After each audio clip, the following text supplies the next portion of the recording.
Happy 2024, everyone. We love you guys and believing it's going to be an amazing year for you and your family. It's also going to be an awesome year here at Lakewood. So glad to have you be a part of it. Joel Osteen, the pastor of Lakewood Church in Houston, Texas, has become a household name. His ministry reaches millions through television, books, and his vibrant Sunday services. Yet, beneath the glittering success lies a series of controversies and questions that have sparked debates about his legitimacy as a spiritual leader. The question at the heart of this conversation is whether Osteen's rise to prominence in the world of megachurches is rooted in divine calling or is simply a business venture cloaked in religious terminology. This in-depth exploration will unravel the details of Joel Osteen's path to the pulpit, the controversies surrounding his ministry, and the underlying factors that have contributed to his massive influence in the modern evangelical landscape. Joel Osteen. From reluctant successor to Pastor Joel Osteen's journey into the role of a spiritual leader was anything but traditional. Born in 1963, he grew up in the shadow of his father, John Osteen, who founded Lakewood Church in 1959. John Osteen was a fire and brimstone preacher, known for his intense sermons, and he led the church from its humble beginnings in a converted feed store in Northeast Houston. Under his leadership, Lakewood Church grew to become one of the largest and most diverse congregations in the United States. Despite this, Joel had no intention of following in his father's footsteps as a preacher. In fact, Joel was initially uninterested in ministry. He had a keen interest in television production and communications, earning a degree in radio and television from Oral Roberts University. In the early years of his adult life, Joel spent his time working behind the scenes at Lakewood, helping with the church's television production. His father, however, encouraged him to take on the mantle of pastor, a suggestion that Joel repeatedly declined. It wasn't until the mid-1990s, when his father's health began to deteriorate, that Joel reluctantly agreed to step into the pulpit. The health crisis and Joel Osteen's inaugural sermon. Joel's decision to become a pastor was largely influenced by the severe health issues his father began experiencing in the late 1990s. In 1999, John Osteen was suffering from hypertension, heart problems, and kidney failure. Despite his health struggles, John continued to preach until he was hospitalized in January 1999. It was at this point that he asked Joel to fill in for him during Sunday services. Initially, Joel resisted, citing his lack of a formal pastoral calling and the fact that he had never been formally ordained. Nevertheless, after much persuasion, Joel agreed to deliver his first sermon at Lakewood Church. 5 days later, John Osteen passed away from a heart attack at the age of 77. In the wake of his father's sudden death, Joel was thrust into a leadership role that he had never truly sought. In an interview with Oprah Winfrey, Joel admitted feeling a strong obligation to continue his father's work, but he was candid about the fact that he was stepping into a role for which he had no formal preparation. He was not an ordained minister, nor had he undergone the typical training required to be a pastor. Instead, he leaned heavily on his years of experience helping with the church's media ministry, as well as his personal relationship with God, to guide him through the transition. The lack of formal ordination, controversy, surrounding Joel Osteen's legitimacy.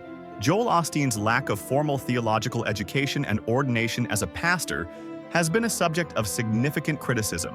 In many traditional religious settings, becoming a pastor requires years of study in biblical theology, church history, and pastoral care, followed by ordination by a recognized religious body. Osteen, however, skipped these steps entirely. His critics argue that this lack of preparation is not only a sign of disrespect for the calling of a pastor, but also a glaring example of the commercialization of religion. While Joel argues that his experience working alongside his father for nearly 17 years prepared him for the role, many question whether this informal mentorship is enough to qualify him to lead a congregation of tens of thousands of people. Critics have pointed out that in nearly every other profession, whether in law, medicine, or education, formal training and licensure are required to ensure that individuals are equipped to handle the responsibilities of their role. Yet, in Osteen's case, the church community's focus on his personal charisma and motivational speaking style seems to have overridden the need for theological training. A prosperity gospel, the key to Osteen's popularity. Joel Osteen's teachings have been heavily criticized for their emphasis on the prosperity gospel, a controversial belief that God rewards faithfulness and positive confessions with material wealth and success. The prosperity gospel, also known as the Word of Faith movement, is a doctrine that suggests that financial blessings are a sign of God's favor and that believers can access these blessings by speaking faith-filled declarations and making financial donations to the church. Critics of the prosperity gospel argue that it distorts traditional Christian teachings, which emphasize spiritual growth and humility over material wealth. The idea that God rewards believers with financial success is often seen as a manipulation of vulnerable individuals, particularly those from economically disadvantaged backgrounds. As reported by the Daily Beast, many viewers of Osteen's televised sermons believe that by donating to his ministry, they too will experience the same financial blessings that Osteen has. This leads to significant financial contributions from the congregation, especially in areas where economic prospects are limited. Despite the criticisms, Osteen's teachings resonate with a large number of people. His message of hope, personal success, and God's desire for abundance appeals to millions who are looking for a positive and uplifting message in a world often filled with negativity. However, it's important to note that Osteen's approach to preaching, which emphasizes prosperity and personal growth, often overlooks or downplays more challenging aspects of the Christian faith, such as suffering, sin, and judgment. The controversial wealth of the Osteen family. One of the most contentious issues surrounding Joel Osteen and his ministry is the wealth that he and his family have amassed. Osteen's lifestyle, characterized by luxury homes, private jets, and lavish vacations, has drawn significant criticism from both inside and outside the church. In 2005, Joel and his wife Victoria were involved in a public altercation on a flight from Texas to Colorado. The incident, which involved an argument with flight attendants, was widely reported by the media and added to the growing concerns about the Osteen family's behavior outside of the church. Further scrutiny of Osteen's wealth revealed that, despite his claims of never asking for donations from his congregation, his ministry generates substantial income. In 2008, it was reported that Osteen's ministry made more than $73 million annually. This revenue comes from various sources, including book sales, television broadcasts, and donations from viewers. Joel has been criticized for his lavish lifestyle, which includes the purchase of a $10.5 million mansion in River Oaks, Texas, and the use of a private jet worth $86 million. Critics argue that this accumulation of wealth is inconsistent with the teachings of Jesus, who emphasized humility and self-sacrifice. Scandals and ethical concerns surrounding Lakewood Church. The ethical concerns surrounding Joel Osteen's leadership extend beyond his personal wealth. Lakewood Church has faced numerous scandals and controversies over the years. In 2010, the church was investigated by Child Protective Services after a volunteer was accused of mishandling a child's safety seat, resulting in the child's fall. Although the church settled the case for $115,000, critics pointed out that the church's failure to properly vet volunteers could have serious consequences for the safety of children in their care. Perhaps even more glaring was the church's response to the devastation caused by Hurricane Harvey in 2017. Lakewood Church, located in a former Houston Rockets stadium, is one of the largest church facilities in the country.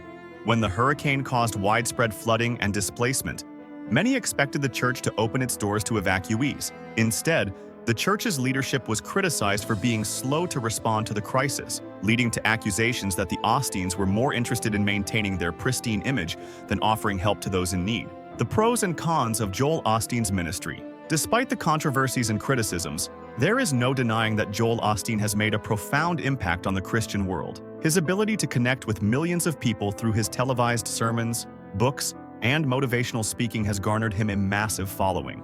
Osteen's optimistic and uplifting message resonates with many who are looking for hope and encouragement in their lives. His sermons, which often focus on personal empowerment and overcoming obstacles, have inspired people from all walks of life to pursue their dreams and embrace a positive mindset. However, critics argue that Osteen's teachings prioritize material success over spiritual growth. His prosperity gospel has been described as a form of religious consumerism, where people are encouraged to give money in exchange for blessings from God. The lack of emphasis on traditional Christian teachings, such as repentance, sin, and salvation, raises serious concerns about the authenticity of his ministry. Joel Osteen's spiritual journey and rise to prominence. Joel Osteen's journey into the ministry is anything but conventional. His path, defined by early skepticism and reluctant acceptance, reveals much about the complexities of modern spiritual leadership and how personal ambitions can intersect with religious roles. The founder of Lakewood Church, Pastor John Osteen, had always hoped that his son, Joel, would eventually step into the pulpit. However, Joel, initially resistant to following in his father's footsteps, did not initially feel a divine calling to the ministry. In an interview with the Huffington Post, Joel recounted how his father often encouraged him to become a pastor, but he continually rejected the notion. Joel explained that he had no direct calling from God, and he didn't feel that being a preacher was his life's purpose. Instead, he gravitated toward other pursuits, such as basketball and helping with his father's ministry's television production. It wasn't until his college years at Oral Roberts University, where he studied radio and television communications, that Joel began to come into contact with the religious world in a more professional capacity. Oral Roberts University, a private evangelical university, offered Joel a solid academic background that gave him technical expertise in communications. Still, it was unlikely that anyone there assumed he would be the heir to a massive church empire. Despite his family's ministry background, Joel's academic and professional focus remained largely on media and production, not preaching or pastoral care. However, in 1982, Joel dropped out of college to help his father start a television ministry, and this decision marked the beginning of his deepening involvement in the family business. Television ministry. Joel's decision to leave school was heavily influenced by his father's influence and his own growing desire to contribute to the family's legacy. However, it is important to note that his commitment to the ministry was more focused on the logistical and technical side of things rather than the theological or pastoral. Under Joel's leadership, Lakewood Church expanded its television ministry significantly. At the time, the church had already started broadcasting its Sunday services, but Joel helped the church's programming reach a wider audience through the Houston network, and later on national television channels like the Family Channel. This television outreach marked a pivotal moment in the church's growth, as it led to an influx of new members and significant financial contributions. Through Joel's innovative approach to media and marketing, Lakewood was able to attract more attendees and expand its facilities to accommodate them. The technical side of the church's operations became a central component of Lakewood's success, with Joel Osteen emerging as a key player in these efforts. It was clear that Joel had found his niche in managing the media operations of the church, a far cry from the pastoral duties his father had envisioned for him. Personal life and marriage to Victoria. Joel's personal life, particularly his marriage to Victoria Osteen, is another cornerstone of his public persona. In 1985, Joel, still in his 20s, visited a jewelry store owned by Victoria's family, where he struck up a conversation with her. Their connection grew quickly, and within 2 years, they were married. Over the years, Victoria has played a significant role in Lakewood Church alongside her husband. Though initially not involved in the preaching aspects of the ministry, she later became a co-pastor, helping lead the church's activities. Together, Joel and Victoria Osteen built a powerful brand that extended far beyond their church, with their family playing a prominent role in the church's leadership. Joel's marriage and family life are also notable for the way they have been intertwined with his ministry. Joel adheres to the Billy Graham rule, a principle that advises male pastors to avoid being alone with women who are not their wives. This practice was meant to protect the integrity of his marriage, yet some critics have interpreted it as a sign of weakness or insecurity. Nonetheless, Joel has maintained a relatively scandal-free public image, particularly in comparison to other megachurch pastors who have faced allegations of misconduct. His commitment to protecting his marriage through personal boundaries has shaped how he is viewed by both his supporters and detractors. Stepping into his father's shoes. The most significant turning point in Joel Osteen's career came in 1999, when his father, Pastor John Osteen, passed away. Although John Osteen had long been the face of Lakewood Church, Joel's eventual rise to leadership was not an automatic or entirely smooth transition. Joel's father, who had built Lakewood from the ground up, had spent decades growing the church into one of the largest in the country. John Osteen was known for his fiery preaching style, filled with passionate calls to repentance and salvation. He built Lakewood on a foundation of personal transformation and a deep belief in God's power to heal and prosper his followers. Joel, on the other hand, was known for a much more uplifting and positive approach. After his father's passing, Joel stepped into the role of senior pastor, despite never being formally ordained or having undergone traditional theological training. This fact became one of the most controversial aspects of his ministry.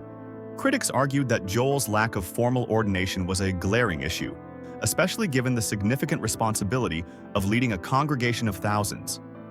His transition was marked by a series of challenges, as the church was in a period of mourning, and many church members were unsure of how to respond to Joel's leadership. Despite the lack of formal pastoral training, Joel's deep involvement in his father's ministry and his work behind the scenes in the church's media operations seemed to provide him with enough experience to take on the role. He also quickly gained popularity for his optimistic messages and his ability to connect with a diverse audience. While his preaching style initially mimicked his father's, he soon found his own voice and approach, one that was far more focused on motivational speaking and self-help than on traditional biblical teachings. The prosperity gospel, a controversial doctrine. One of the most significant aspects of Joel Osteen's ministry is his promotion of the prosperity gospel, a doctrine that has drawn sharp criticism from many traditional Christian denominations. Prosperity theology, often referred to as the word of faith movement, teaches that God rewards faithfulness with wealth, health, and success. Adherents are encouraged to give tithes, 10% of their income, to the church, with the belief that such financial offerings will lead to blessings in return. Joel has long been associated with this teaching, which has led to significant controversy over the years. His critics argue that his ministry emphasizes material wealth as a sign of divine favor, neglecting the broader spiritual teachings of Christianity, which often include sacrifice, suffering, and humility. They also contend that the focus on wealth can be exploitative, particularly when directed at vulnerable or financially struggling congregants who believe that giving more money to the church will lead to miraculous prosperity. Joel has publicly defended the prosperity gospel, claiming that it is rooted in Scripture and that his teachings simply reflect God's desire for people to live abundant lives. He has expressed frustration with being labeled a prosperity preacher, as he insists that his messages are not about acquiring wealth for wealth's sake, but about creating a positive, successful life for followers. This notion of prosperity, however, often stands in stark contrast to the teachings of Jesus, who warned against the dangers of wealth and materialism. Critics argue that Joel's brand of Christianity prioritizes personal success over the communal, sacrificial love that Jesus exemplified. The rise of Lakewood Church. Under Joel's leadership, Lakewood Church, once a small ministry led by Pastor John Osteen, has grown into one of the largest and most influential megachurches in the world under Joel Osteen's leadership. The church now boasts over 50,000 attendees every week, and its sermons reach millions more through television, radio, and online platforms. This exponential growth is largely attributed to Joel's ability to brand the ministry and expand its reach through mass media. He capitalized on his television experience and quickly became a household name, appearing regularly on national networks and becoming a fixture in the evangelical community.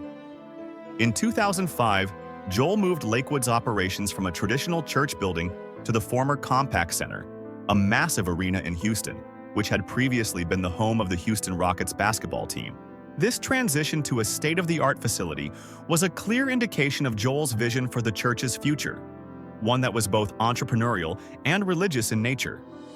Lakewood's new home, which seats over 16,000 people, reflects Joel's emphasis on creating an environment that appeals to a wide variety of people, including those who may not traditionally attend church. The church has since expanded to offer services in Spanish and has developed a thriving international presence. However, the church's growth has not come without controversy. Critics have pointed out the disparity between the lavish lifestyle enjoyed by the Osteens and the financial struggles of some members of their congregation. Joel and Victoria's multi-million-dollar mansion in River Oaks, a wealthy neighborhood in Houston, has been the subject of much discussion, particularly when juxtaposed with the teachings of humility and sacrifice found in the Bible. Many people question how someone who claims to preach the gospel of Jesus can accumulate such wealth, particularly when so many of his followers are struggling financially. The financial empire. Joel Osteen's wealth and income. One of the most contentious aspects of Joel Osteen's ministry is the significant wealth that he has amassed over the years. While it is not uncommon for megachurch pastors to earn high salaries, Joel's income and lifestyle have attracted widespread attention. His wealth is largely derived from book sales, his television ministry, and the tithes and donations of his congregation. Joel Osteen's books, including Your Best Life Now and Become a Better You, have sold millions of copies worldwide, earning him millions of dollars in royalties. In 2006, it was estimated that Osteen's net worth was between $40 million and $60 million. His income from the church itself is not publicly disclosed, but it has been widely reported that Lakewood Church generates tens of millions of dollars annually. The church's vast facilities, luxurious headquarters, and expensive lifestyle all seem to contradict the humble and sacrificial values traditionally associated with the Christian faith. Despite these concerns, Joel maintains that his wealth is a result of his hard work, dedication, and positive approach to ministry. He has emphasized that he does not live off the church's tithes, and that the church's financial operations are separate from his personal income. However, the extent of his wealth and the lavish lifestyle of the Osteen family have raised uncomfortable questions for many regarding the ethical implications of his ministry's financial practices.